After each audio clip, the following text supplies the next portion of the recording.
So you saw it unfold yesterday here live on Newsline. Unanimous vote for Mike Johnson. He is the new Speaker of the House. And Newsmax host John Bachman introduces us to the Louisiana congressman. America, we'd like to introduce you to the new Speaker of the House, Congressman Mike Johnson. I want to thank you all for the trust that you have instilled in me to lead us in this historic and unprecedented moment that we're in. The challenge before us is great, but the time for action is now, and I will not let you down. 51-year-old Mike Johnson is from Louisiana's 4th Congressional District, which borders both Texas and Arkansas. It's also home to some big military facilities. Johnson's father was a firefighter in Shreveport who was badly injured and disabled on the job. Johnson has worked as a college professor, a conservative talk radio host, and a columnist. He is married with 4 children. He is currently serving his 4th term in the House, and until Tuesday, he was the House Republican Conference chair. He also held seats on the powerful House Judiciary and Armed Services Committees. Behind me, over my shoulder here, is the United States Supreme Court. But it was his legal and advocacy work on behalf of several religious groups that launched his political career. And Johnson is beginning his speakership as a man with modest means.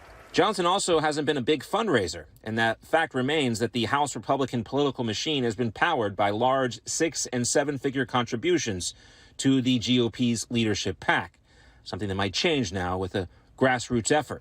Both moderates and conservatives seem to like Johnson. He played a pivotal role in the initiation of the Texas amicus brief in 2020, and he opposed the certification of the disputed 2020 election results. On Ukraine funding, he has consistently voted against it, except for the initial funding bill. Johnson was also a vocal advocate for President Trump during his impeachment trials and on issues like Trump's travel ban on nations associated with terrorism. He has also made his commitment to national security clear. We're in a time of extraordinary crisis right now, and the world needs us to be strong. They need us to remember our creed and our admonition. Turmoil and violence have rocked the Middle East and Eastern Europe. We all know it, and tensions continue to build in the Indo-Pacific. The country demands strong leadership of this body, and we must not waver.